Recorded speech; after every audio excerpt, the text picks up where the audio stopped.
अचानक वहां फजा गोलियों की आवाज़ों से गूंज उठी। दोनों तरफ से आज़ादाना फायरिंग हुई और उस खून रेज झड़प में असलम नौरंगवाला मारे गए। यूं एक बलोच नौजवान के हाथों दूसरा बलोच नौजवान शक की बिना पर कत्ल हो गया। ये वाक़या असलम रोड़े आला की ज़िंदगी में एक और संगीन मोड़ साबित हुआ। इसके बाद वो न सिर्फ रियासती इदारों बल्कि मकामी अपने ही बलोच कबाइल की दुश्मनियों के जाल में भी मज़ीद उलझते चले गए। इन दुश्मनियों की कीमत भी उन्हें भारी चुकाना पड़ी। बताया जाता है कि इन्हीं तनाज़ात के दौरान उन्होंने अपने 2 भाइयों को खो दिया और उनके कई करीबी साथी भी मारे जा चुके थे। इब्तिदा में जो उसूल उन्होंने अपने गिरोह के लिए मुकर्रर किया था कि अपने इलाके के लोगों को कभी तकलीफ नहीं पहुंचाई जाएगी, वक्त के साथ वो उसूल भी हालात की गिर्द में धुंधला सा पड़ने लगा। इलाकाई दुश्मनियां बढ़ती थीं और हालात इस नहज पर पहुंच गए कि असलम बलोच को अपने आबाई गांव रोड़ा से भी दूर जाना पड़ा। असलम रोड़े आला की मफरूरी के दिनों में उनका क़याम ज़्यादातर 2 इलाकों में बताया जाता है। एक तरफ वो कूट कैसरानी के इलाके में कैसरानी बलोच सरदार के पास रहते थे, जबकि दूसरी तरफ दुर्रा जिंदा के इलाके में शीरानी पश्तून कबीले के एक बुजुर्ग के पास भी उनका आना जाना रहता था। गांव रोड़ा छोड़ने के बाद असलम रोड़े आला ने अपनी जिंदगी के आखिरी 3 साल ज्यादातर झोंक झंडेर में गुजारे। इस दौरान भी उनके चंद करीबी साथी उनके साथ मौजूद रहे। उन्हीं में एक नाम इमाम बख्शल मारूफ माड़ा खान बलोच का भी मिलता है। बताया जाता है कि माड़ा खान बलोच का भाई पंजाब में किसी वाक़ये में एक गांव में कत्ल कर दिया गया था। इसी वाक़ये ने माड़ा खान बलोच को इंतकाम की आग में धकेल दिया और बदला लेने की नीयत से उन्होंने असलम रोड़े आला के ग्रुप में शमूलियत अख्तियार कर ली। भाई के खून का बदला लेने के जुनून में असलम रोड़े आला और माड़ा खान के दरमियान कई बार तकरार भी होती थी। असलम रोड़े आला माड़ा खान से कहा करते थे कि अगर तुम हमें उस शख्स की सही शनाख्त और ठिकाना बता दो तो हम जाकर तुम्हारे भाई का बदला भी ले लेंगे। मगर हालात मुसलसल पेचीदा होते जा रहे थे और दुश्मनियों का दायरा भी वसी हो रहा था। आखिरकार साल 1997 का वो दिन आ पहुंचा जब असलम रोड़े आला अपने आबाई गांव रोड़ा की तरफ आए। उस वक्त तक इलाकाई दुश्मनियां अपने उरूज पर पहुंच चुकी थीं। जब वो अपने गांव से वापस लौट रहे थे और कोठां बलोचां के शुमाली हिस्से की तरफ पहुंचे ही थे कि मुखालिफीन तक उनकी आमद की खबर फैल गई। ये वो लम्हा था जब बरसों से सुलगती दुश्मनियों ने एक नए और फैसला कुन मरहले की तरफ कदम बढ़ाना शुरू कर दिया।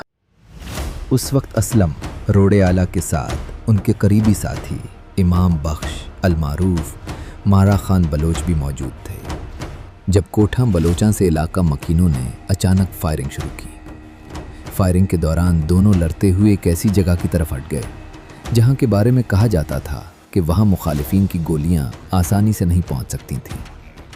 मगर इसी हंगामे में एक गोली असलम रोड़े आला की पीठ के पीछे से आकर लगी और उनके जिस्म को छिलनी कर गई।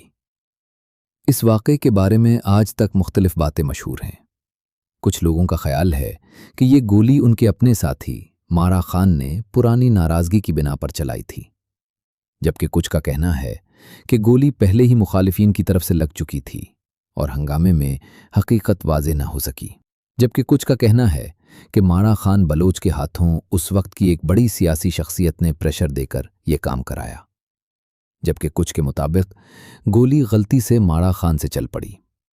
हकीकत क्या थी ये आज तक यकीन के साथ नहीं कहा जा सका, लेकिन एक बात जो वाज़े थी वो ये है कि असलम रोड़े आला यानी सरदार असलम खान बलोच के पीछे कई ताकतें लग चुकी थीं, मगर ऊपी किसी के हाथ कभी ना आ सका और असलम रोड़े आला को कत्ल करने में भी अपने बलोच ही शामिल हुए।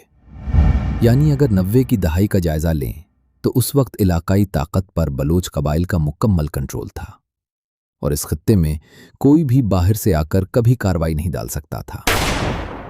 बहरहाल यूं एक ऐसा किरदार अपने ही बलोचों के हाथों अंजाम को पहुंचा जो 90 की दहाई में डेरा इस्माइल खान के बलोच कबाइल में एक ख़ास पहचान रखता था। लोग उसे एक मखसूस अंदाज में याद करते हैं। सर पर बलोची पकड़ी, मूंछों को ताव दिए, हाथ में क्लाशिनकोव था और उनके साथ ही रॉकेट लॉन्चर कंधे पर रखे हुए। ये ग्रुप जब इलाके से बाहर निकलता था तो उसकी आहट पंजाब से कराची तक सुनाई देती थी। मगर इस दास्तान का एक पहलू और भी था।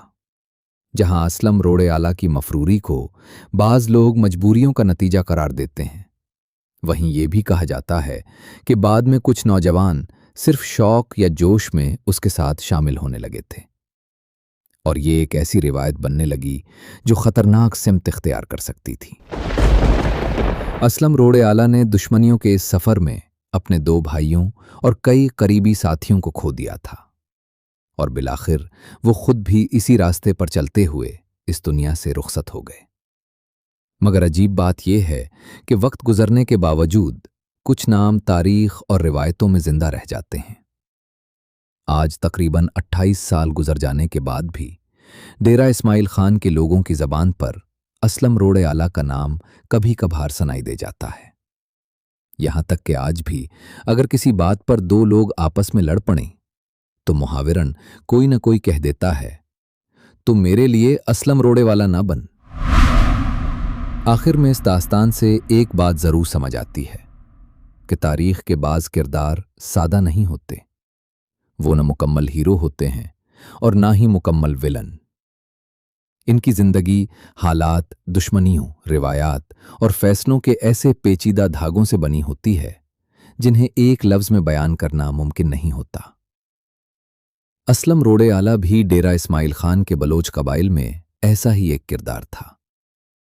कुछ लोग इसे एक बागी और खतरनाक मफरूर के तौर पर याद करते हैं, जबकि कुछ इसे एक गैरतमंद और रिवायात का पाबंद बलोच समझते हैं जिसने अपनी जिंदगी अपने उसूलों के मुताबिक गुजारी। मगर इस दास्तान का असल सबक शायद ये है कि बंदूक और दुश्मनियों का रास्ता आखिरकार तबाही ही की तरफ ले जाता है। इस रास्ते पर चलने वाला इंसान अपने करीबी दोस्त, अपने भाई और आखिरकार अपनी जिंदगी तक खो बैठता है। असलम रोड़े आला भी इसी अंजाम को पहुंचे, लेकिन उनकी जिंदगी की कहानी आज भी डेरा इस्माइल खान में एक मिसाल के तौर पर सुनाई जाती है। कभी बहादुरी की, कभी बगावत की और कभी इस अंजाम की जो मुसलसल दुश्मनियों का नतीजा बनता है। और शायद यही तारीख का उसूल भी है, इंसान मर जाता है मगर उसकी कहानी जिंदा रह जाती है।